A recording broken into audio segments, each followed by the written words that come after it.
Hi, and welcome to episode 5 about joy of the Moonchild podcast show.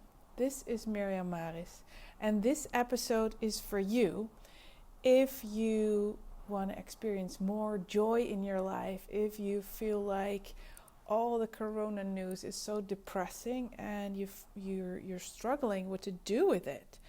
And I believe that shifting consciousness and shifting our vibration is the antidote to all the fear that corona brings. And this is what I want to speak to you about today. Because we have been given so much information about corona, about how we should not embrace each other anymore, how we should not shake hands and not even go to work, not go to theaters, not do anything. Basically, we're advised to stay at home as much as we can, avoid other people, and I think that brings so much fear and so much resistance and so much panic in the world that is the reason why all the stock markets are collapsing and the world is going into depression if we don't take care of that.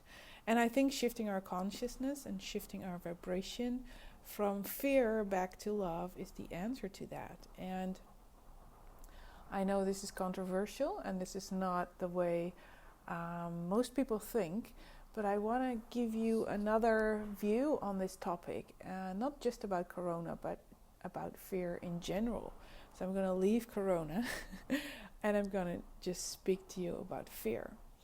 Because we all have our own fears, right? One is afraid of getting a disease. The other one is afraid of thunderstorms. The other one is afraid of spiders or money or, I don't know, speaking in public. We all have our own fears. Fear of heights, fear of, fear of anything. And what we usually do when we're afraid is that we push it away, right? We push it away. That's what we do. That's what we're wired to do. I'm fearful, so I'm going to push it away. I don't want to see it. I don't want to hear about it. I'm going to just push it away. And this morning I was at the beach and it has been storming for weeks now. I live at the beach in the Netherlands, in Zandvoort, and it's been storming for weeks. And this morning I felt the need to go to the beach and sit there for a bit. And at first I was with my face against the wind because I thought, well, I don't want my hair to be, in my face all the time. So I was facing the wind. And it was cold and there was so much sand in my face and I could feel the sunshine on my back. And just the thought hit me, what would happen if I would turn around? And if I would start facing the sun and having the wind in my back instead of in my face. So I turned around and I sat with my back against the wind and my face in the sun. And the funny thing was, what I was expecting, that my hair would be flapping in my face and I would be annoyed by it, I didn't even feel it because I felt so supported by the wind in my back, and I felt so grateful for the sun on my face, and it felt so warm and sunny that I thought, this is what we need to do. I was afraid, well, not too much, but I was worried about my hair in my face if I would turn around and go with the flow instead of walking against the wind, right? So I was thinking I should turn around, and I did, and it felt so good. It felt like I was in a flow all of a sudden, and I felt my vibration going from it's cold, all this sand in my face, to oh my gosh, the sun is becoming spring, and it's so nice to be in the sunshine again after all these weeks of wind and rain and everything. And I felt supported by the wind, actually, instead of, walking against it or sitting in the wind. So I think this is the answer to all the fear that we have. Instead of pushing it away, what would happen if we would all embrace our fears? And that doesn't mean you have to act out on the fear, right? Embracing to me means saying that it's okay, and then choose what to do with it. So you don't have to act out on your fear. You don't have to become a nasty person because you're afraid, right? If you're afraid of spiders, I don't know, you could say, oh, I don't want to push it. I don't want to be afraid of spiders because it's annoying and fear is not for me and, all of that. And you want to push it away. I don't think that's the answer, because when you push something away, it will slap back into your face and it will become worse. But if you go through that fear and say, hey, fear, you're here again, whether it's spiders or corona or whatever it is, heights, money, worries, whatsoever. If you're embracing the fear and say, hey, fear, you're back. I can see you. And I'm not going to do anything with it. So I'm not going to act out on it. I'm not going to act upon it. I'm not going to withdraw myself because I'm afraid of spiders. No, I'm actually going to embrace it and saying, hey, fear, you're here. I'm glad you're here because this is a learning opportunity. And now I can see what to do with it. And I hope you can hear it in my voice. That's a totally different vibration. And it's a totally shift in consciousness and shift in vibration from fear up the ladder to, I don't know, maybe acceptance. And you don't have to go from fear to love in one step, right? But you can go up the ladder every time you practice this.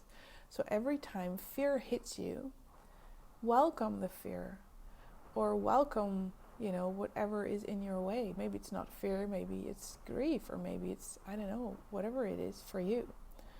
Don't push it away, just stay with it. And welcome it and see it as a learning or a growing opportunity, and then choose to do with it. And then I asked myself, sitting in the wind this morning with my back against the wind, the sun in my face, I thought about joy. It brought me so much joy, and I felt so grateful for the beautiful sun in my face and the beautiful wind in my back, feeling supported and everything. And I thought about joy, and I thought, what if we would all add one thing we actually love into our lives? What if we would all do that? Just one thing that we actually love doing. And of course there can be barriers, right? Of course you might, like I was thinking, okay, what was I doing as a child that would make me feel fantastic? We all have those things as kids that when we do that, we lose track of time. Then your mother calls and say, hey, Miriam, dinner's ready. And you go like, or you don't even hear it because you're so caught up in what you're doing. And as a child, that is easy because, because we're, as a child, we just are. We just are. We don't have any, distractions or whatever. Well, nowadays maybe, but when I was a kid, there was not so much distraction. So when I was drawing, I was just drawing. That was it. I was just being an artist at that moment, right? So for me, it was drawing. Definitely, I could draw forever, and if I would do that, I would feel so happy and joyous and creative and just me. So I thought, I want that back in my life. And maybe you heard me telling this before, and I'm going to tell you again. So I thought, okay, I want to draw. And then I had so much barriers for actually doing it because I felt the need to take a course. And I felt the need to buy stuff to actually go draw. And I felt the need to overcome the inner critic in myself that said, you're not an artist, you can't draw. So I needed a few hacks to actually go do it. I needed to go to a store and buy myself some painting stuff. And I needed to find myself a teacher that would really, light the fire in me. And I needed a teacher that would say, fuck those blocks in your head. Don't even pay attention to it. Just go do it. And my husband says I shouldn't be swearing at all in my language anymore, but it's pretty hard sometimes. So sorry, excuse my language. But I just needed a couple of hacks to actually go do it. And all of a sudden I felt these blocks disappear. And I thought, well, so what if I can't draw? It doesn't matter, because this is for me and it brings me joy. And now that I've let go of that fear, I've embraced it. I thought, well, this is just my head saying that you can't draw, but actually it's the fear of being not good enough. Thank you, fear, for showing me that. And then I started drawing, and it just felt like it disappeared. And of course that didn't happen in one go. I had to draw and draw and draw and hit the same blocks over and over again until I could release it. But I embraced it, and I thought, I don't care, I'm just going to do it anyway. So I embraced the fear. I didn't act out on it, because acting out would be stopping. And instead I embraced it, and I thought, thank you for the opportunity to grow. And I found myself a teacher that could help me with that. So if you need a couple of hacks to actually go for it, then do it. Then do it. And it doesn't mean grasping and looking for outside help all the time because you feel like you're not worthy, or you're not good enough, or you're not, your inner critic is playing a game with you. But sometimes you just need someone else to give you a kickstart.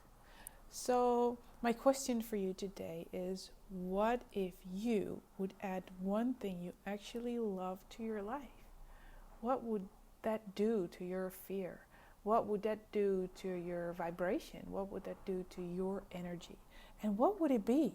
And if you don't know what it is, send me a PM and we'll talk about it, because I love those conversations about what brings you joy. So this is my message for you today. Shifting consciousness, shifting vibration. And I think we do that instead of pushing the fear away. We should embrace it, say it's okay, and then choose what to do with it. And the answer to that is love. The answer to that is joy.